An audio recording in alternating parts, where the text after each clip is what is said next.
लेकिन जिन हाथों में सत्ता, उनके लिए विज्ञापन।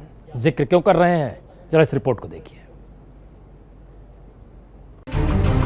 करोड़ों खर्च कर शिक्षा के क्षेत्र में उपलब्धियां बताते ये विज्ञापन संयोग से उसी दो राज्य के हैं जो शिक्षा के क्षेत्र में सबसे फिसड्डी है।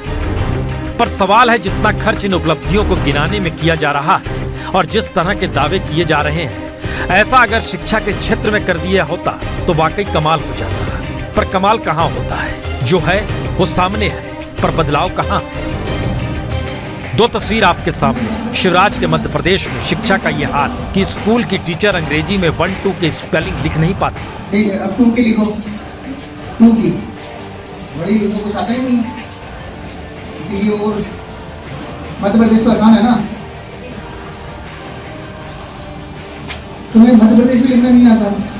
हिंदी में मध्य प्रदेश या अध्यापक तक लिख नहीं सकती, तो योगी के यूपी में बच्चे बिना किताबों के पढ़ रहे हैं। पूरे प्रदेश में तकरीबन 1,58,000 प्राइमरी स्कूल ऐसे हैं जहां किताबें नहीं पहुंची।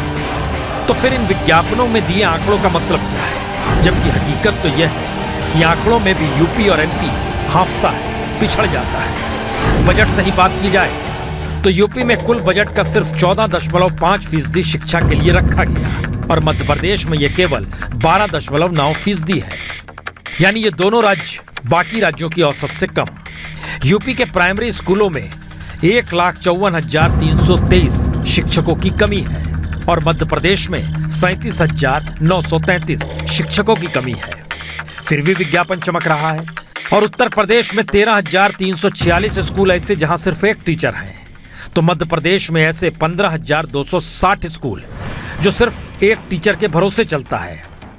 फिर भी विज्ञापन लगातार चमक रहा है और आंकड़ों के जरिए चमक रहा है। और आंकड़ों में शिक्षा व्यवस्था से कोई सुधार तो हो नहीं जाता, तो फिर सरकार अपनी पेट थपथपाती क्यों है और छात्रों को अपनी छोटी छोटी मांगों के लिए धरना प्रदर्शन क्यों करना पड़ता है?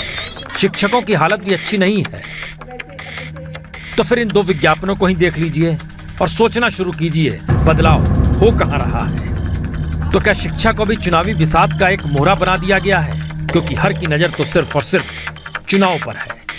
तो विज्ञापन है, यही उपलब्धि है।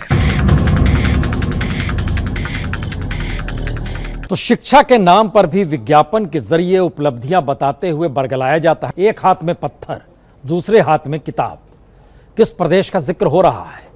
जो भी जहन में आ रहा है वहीं की रिपोर्ट देखिए। ये दो तस्वीरें घाटी का सच है। एक तरफ गुस्सा है तो हाथों में पत्थर है और दूसरी तरफ पढ़ाई करनी है तो फिर टॉप होने में भी गुरेज नहीं। जी, कश्मीर की लड़कियों ने पढ़ाई में बाजी मारी। 70% रिजल्ट तले घाटी को देखने का नजरिया जो भी हो, पर सच यही, आज 10वीं का रिजल्ट जब आया तो घाटी की छात्राओं ने भी सवाल किया, सियासत को शिक्षा से दूर रखें तो बेहतर, और हम तो आगे बढ़ना चाहते हैं, इंजीनियर बनना चाहते हैं। कोर्स बहुत खुश हूँ। 96% आया, मेरे 3rd पोजीशन है, बहुत खुश हूँ। और नॉन मेडिकल स्ट्रीम लिया क्योंकि मैथ्स बहुत पसंद था और मैथ्स काफ़ी स्ट्रॉन्ग है। तो जी मेरे 96% है एंड मैं स्कूल में 3rd हूँ एंड मैं आगे नॉन मेडिकल लेना चाहती हूँ क्योंकि मैं आगे अपना कैरियर उसी चीज़ में परस्यू करना चाहती हूँ। मैं सॉफ्टवेयर इंजीनियर। खुश हैं, प्राउड मूवमेंट है। पेरेंट्स के लिए भी एक प्राउड मूवमेंट है, यहाँ के टीचर्स के लिए भी, इस इंस्टीट्यूशन के लिए भी एक प्राउड मूवमेंट है। आगे नॉन मेड स्ट्रीम पसंद है क्योंकि साइंस से बचपन से इंटरेस्ट था काफ़ी। तो घाटी के हालात कैसे भी हों, पर लड़कियां पढ़ना चाहती है, टॉप करना चाहती है। और ये बात 2 दिन पहले 12वीं के रिजल्ट के ऐलान के साथ भी सामने आई, जब जेल में बंद अलगाववादी नेता शब्बीर शाह की बेटी समा 98.7% नंबर लेकर टॉप हुई और कहा कि किताब तो उसके हाथ में तब भी रहती थी जब वो तिहाड़ जेल पहुंचकर पिता से मुलाकात करने पहुंचती थी। बहुत टाइम बंद रहे तो वो इमोशनल ट्रॉमा था, प्लस इतनी डिफिकल्टीज फेस करनी पड़ी थी लास्ट ईयर। मम्मा भी मेरी बाहर रहती थी, मेरी मम्मा को भी काफ़ी समन्स आए थे, तो मैं अकेली होती थी घर पे मेरी बहन के साथ। But then all of that time हमें इतना पता था कि, मतलब मुझे इतना था कि जब मेरे बाबा इतना कर सकते हैं, वो इतने स्ट्रांग है, वो मेरे लिए एक सोर्स ऑफ इंस्पिरेशन थे, तो मैं क्यों नहीं कर।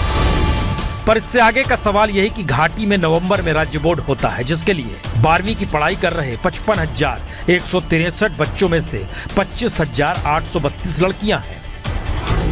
10वीं का बोर्ड देने के लिए 49,358 बच्चों में से 22,847 लड़कियां हैं और हर बच्चे के जहन में शिक्षा है बच्चियां भी कह रही हैं, सियासत रास्ता भटका देती है, उसे भटकाना बंद करना होगा।